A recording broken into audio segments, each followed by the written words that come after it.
Hi folk, Michael here. Does the thought of an Aston Martin V8 Vantage pique your curiosity?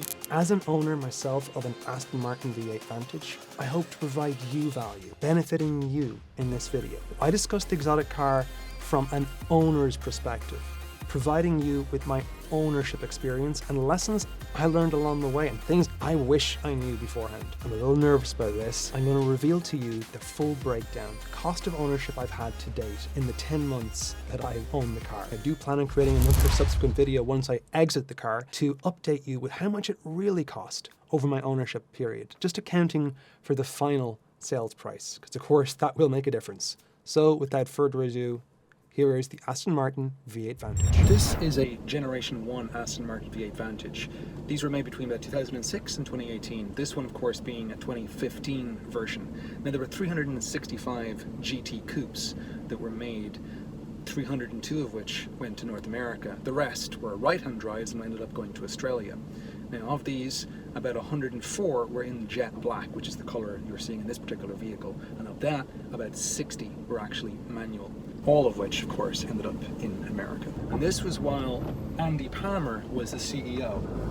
Of course, Andy Palmer saying that Aston would be the last manufacturer to make manuals sports cars. And of course, he was right.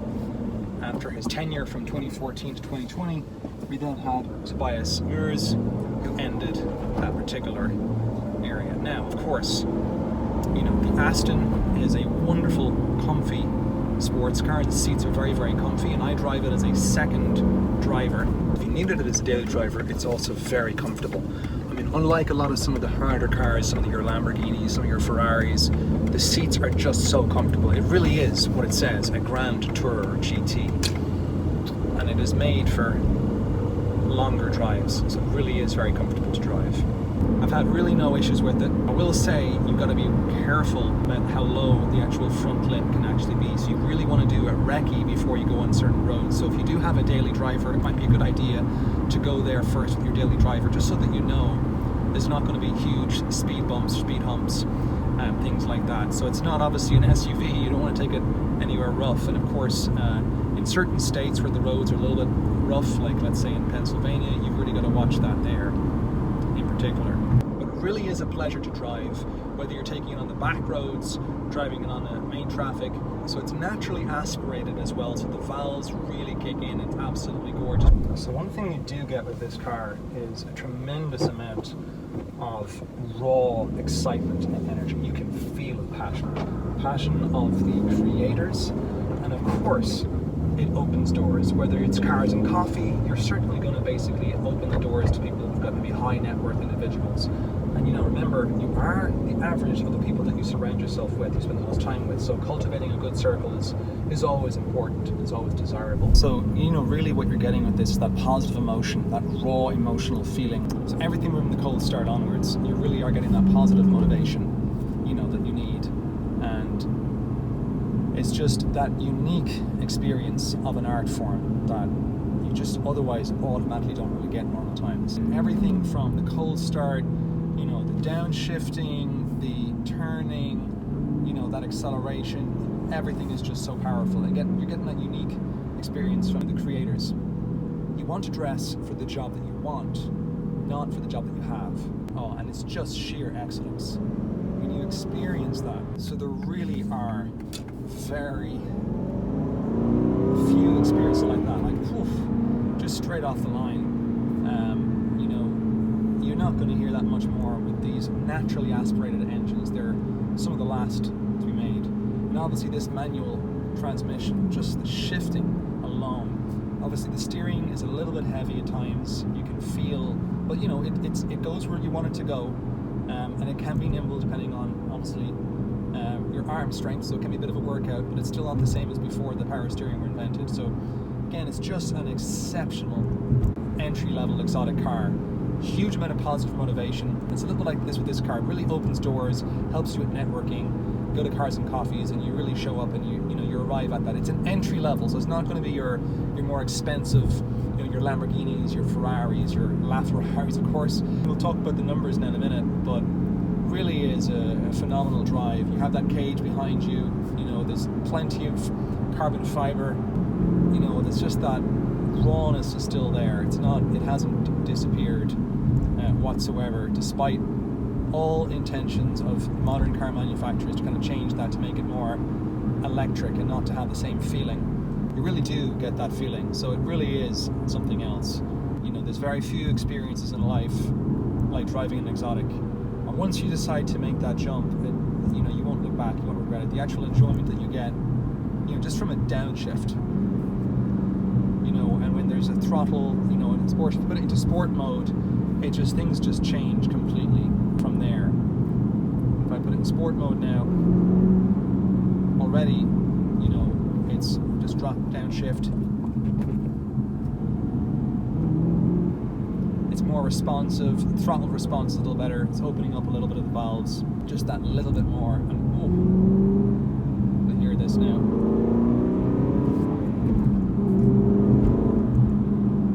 Really raspy, almost mean when you put it like that in.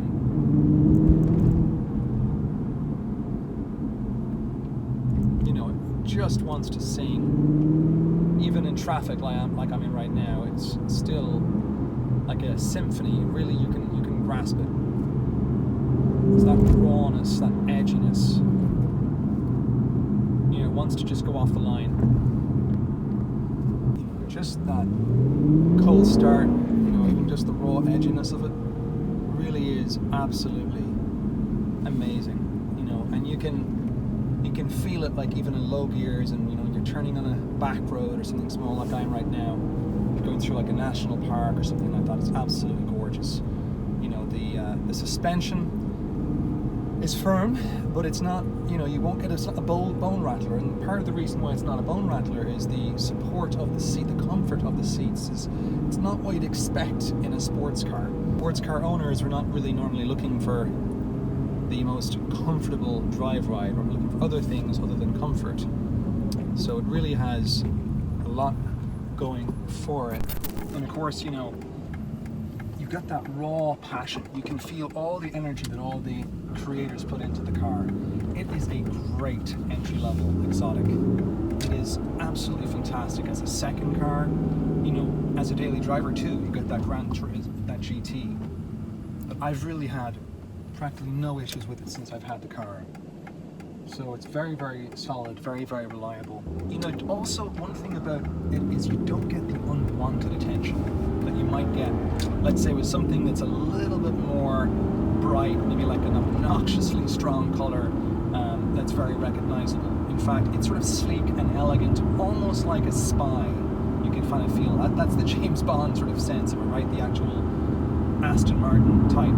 So because of the obsidian black interior and the jet black exterior, you know, you really do not get too much unwanted attention. Those that know cars, they recognize it, but those who don't know cars, it really doesn't show up too much.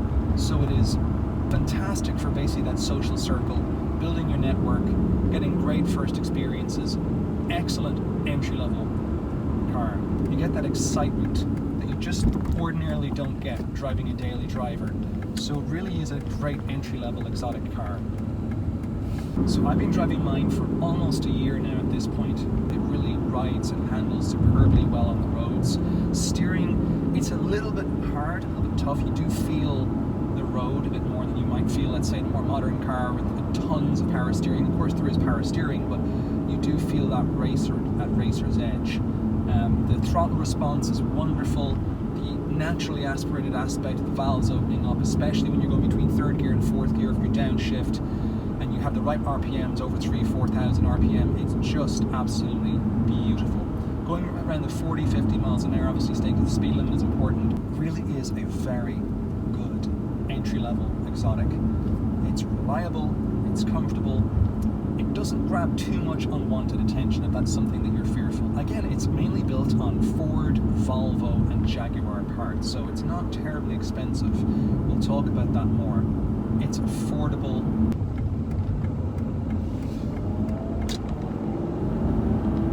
You really do feel when you're shifting the gears, that driving, you are part of the car, and it has that analog feel in a sense. Yet there's some of the modern luxuries and convenience like your cruise control, your GPS. Of course, you have your chronometer down here on the dash. You can tell your time, your push button start, all your air conditioning, your sport mode. That basically just changes everything so that you can really feel a more better throttle response, essentially. It really is an exciting car to drive. Just a wonderful entry-level exotic that has been so reliable. It's affordable, it's economic, turns heads, it's sharp.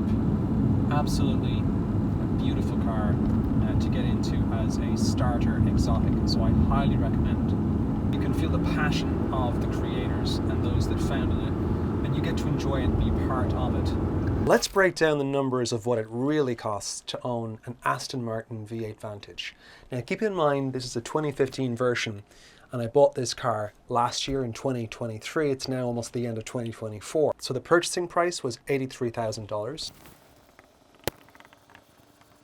And of course, to avoid headaches, you want to go through a dealer. And a dealer fee in this case was $795.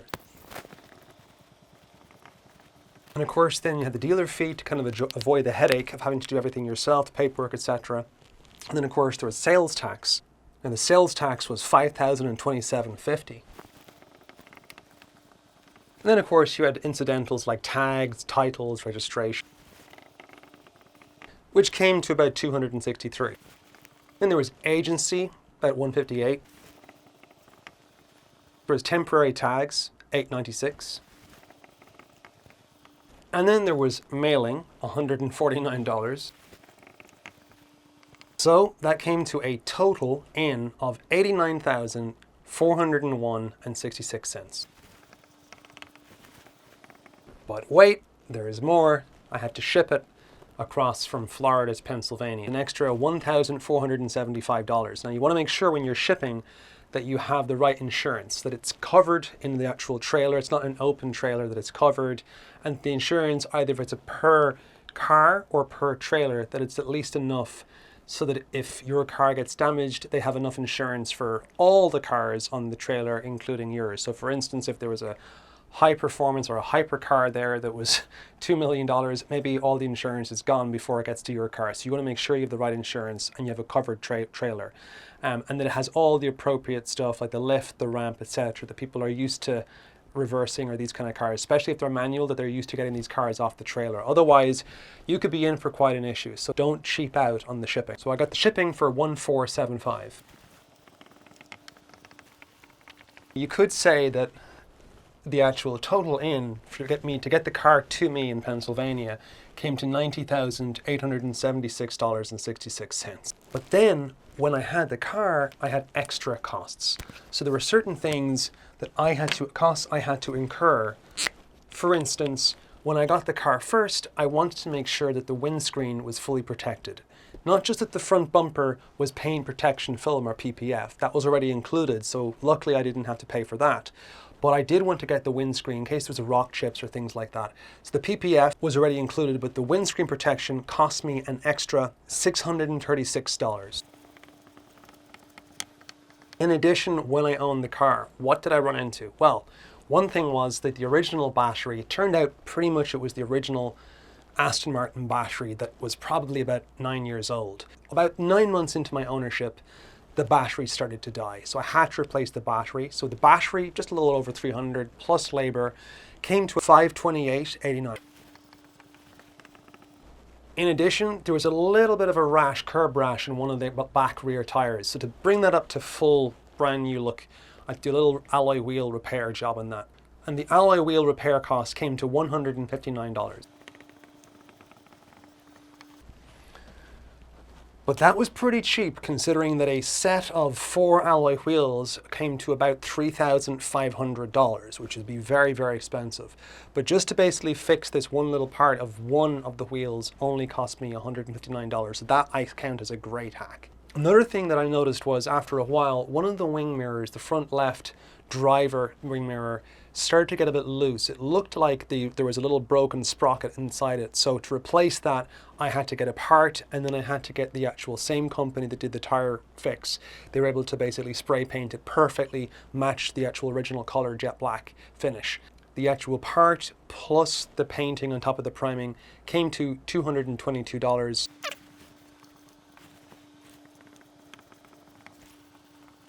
So I would consider this 154,590 to be the grand total of unexpected costs that I had. And keep in mind, this is over almost a year of ownership.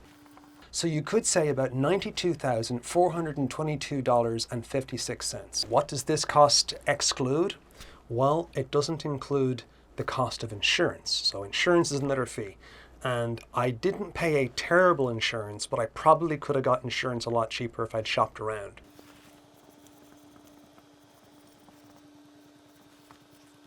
Now you might ask why I'm including this, because some people would say, well, you have to drive, so you shouldn't include insurance. That might be true if you're thinking about a daily driver, because you have to have a daily driver, unless you're using Uber or you're using taxis or you're just not a car owner.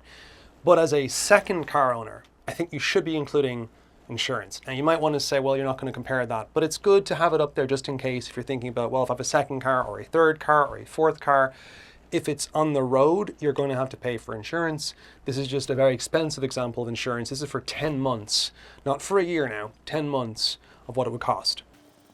Now, of course, if you don't have a garage, you're going to want to have a garage for these kind of cars. You want to keep them inside. If you don't, you're going to have to rent a space.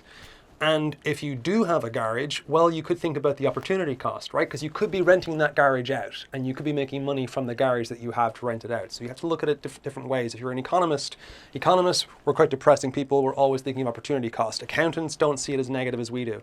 So we see, let's say, a garage plus electric, if you're using a float charge or these kind of things, it was in or about 175 to 200 a month. Now 175 is probably on the cheap side, so you could say 200 a month or about 2,000 for the year, for the 10 months. This is getting to the point of like adding everything in. Now the fuel, of course, I'm not including the fuel. The reason is I only used about 2-3 tanks of fuel across the entire time. And you might want to say, well, look, if you're going out and you're enjoying it, I mean, you'd be enjoying it with a regular car. So I don't think adding fuel here would be that useful. Considering I did 600-700 miles in about 10 months, really wasn't that more than 2 or 3 tanks of fuel. And if you're complaining about fuel, by the way, you have to use 93 octane fuel, the highest fuel, but I'm not going to include the fuel. The final cost, though, would be something like a finance cost. So I put 0 down, and I'm going to show you with an amortization calculator in a second. Looking at the actual amortization schedule, you can see here that I took out an $83,000 loan. That's 100%, 0 down, and essentially it was over 6 years or 72 months. So given the interest rate 7.79%, we can see the interest payments, the principal pay down, etc. And given that I've owned it for about 10 months, we're seeing here that about 500 is a good average for, per month for the first 10 months, or about 5,000 over those 10 months. Now, obviously, as the months or the years go by, there's less and less interest payments, more and more goes towards the actual principal in terms of your pay down. So you own more of the actual car. So there's the actual graph of it. And you can see like this. So that's the finance. Again, I think it's pretty decent given that I kept the money in stock market in the VTI, the VTSAX, and over the same period, it returned about 23%. So I was growing my 83,000 in the stocks at 23% while I was paying only 7.79%. And it wasn't even on the full 83,000. It was only the first month for that. Then the next month, you're only paying on, let's say, your 82,000 to 9205. So it's actually even better than the numbers I was going to show on the board. So hopefully that breaks down the actual amortization schedule of the actual finance. Again, I think it's just the opportunity cost of capital. If you're able to do a lot of good with your money, if you're able to get a high return on your money, then borrowing at this particular rate is not going to be the end of the world for you. Obviously, if I was borrowing at 17, 25, 35%, I'm not recommending that, right? Unless you can get a fantastic return. And again, it wasn't guaranteed, but I do think that I made out pretty well on this particular loan. So that's just the actual amortization schedule, amortization calculator. Hope that helps.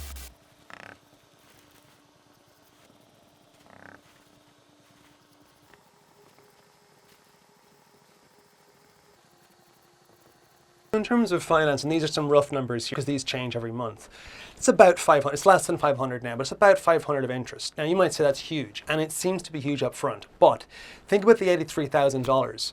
I could have taken $83,000 out of bank, out of stocks, out of savings, and put that into the car. Now in savings, I mean, you could be getting about 5% right now, FDIC insured in an online high yield savings account. As long as it's up to 100 grand, or actually at this point, as long as it's up to $250,000, you are fully insured. So you could be getting about 5% from the savings. So really, it's not a huge difference between what you get in a savings account and what you might pay. So you might be getting 2.5% of a difference here. So it really wouldn't be that full $500 of a difference. Because again, if your money is not in the savings, you're missing out on the actual savings. So I was able to keep my money in savings, so to speak, or that's the opportunity cost of capital. So rather than having to tie up the cash and put it into the car, I was able to keep it growing. Now, if it was in the stock market, if you look at over any 30-year period, typically it's at least 7%.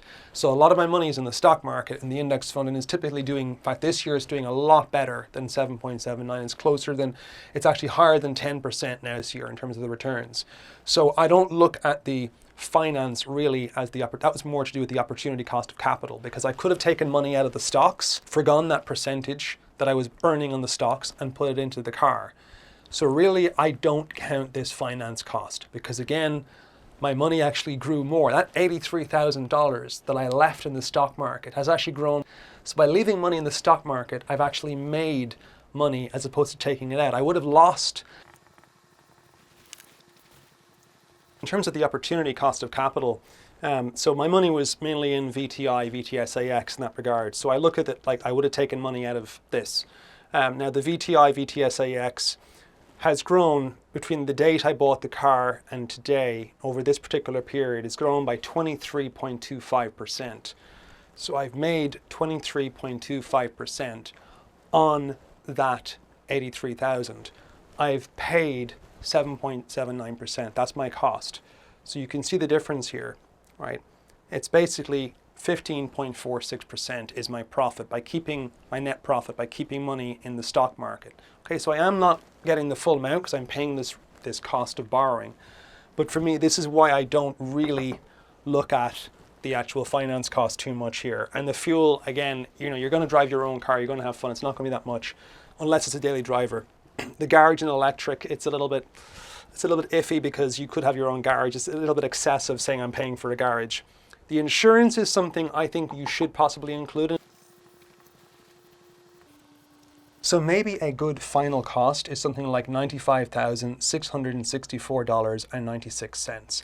And that's if you include insurance, because again, you don't need to get insurance because it is a second car. Now you could have had the car as a non-driver. Some people keep these cars parked like museums, so they wouldn't be paying insurance in that regard, different kind of insurance. So whether you include it or you don't include it, change the numbers a little bit if you do. But I definitely think, you know, going down here is important because you want to look at the different things that it cost you. So it really, the $92,422.56, almost $10,000 more. And the largest part has to do with the sales tax. Remember to keep this legit. So I hope this was helpful, guys. I really think what we good now is to see the exit, because obviously if I can exit for at least what I paid for it, that's not too bad. The higher I can exit for, the better, right? So I meant that I've been able to enjoy this car. But again, a lot of these cars, if you bought a brand new car like a Mercedes S-Class for 100,000, every year you would lose 10,000. That 100,000 would be 90,000, and you'd have a lot of these costs as well, right? So at least if the underlying asset value isn't falling, you could see you're getting your value. And I leave it up to you to determine whether the value is something that you deem worthwhile. So there you have it, folks. The experience from an owner of an Aston Martin V8 Vantage. Lessons and things you might want to know in advance, and ultimately some numbers showing you the cost of actually owning it. If you found this video helpful, please share it. Add a comment in the description. Let me know if there are any personal finance topics you would like me to address in a future video. Your engagement really does help the YouTube algorithm in recommending this and other videos like it, in promoting free personal finance content to as many people as we can reach out there, which of course is the goal of this channel. It really would mean a lot to me.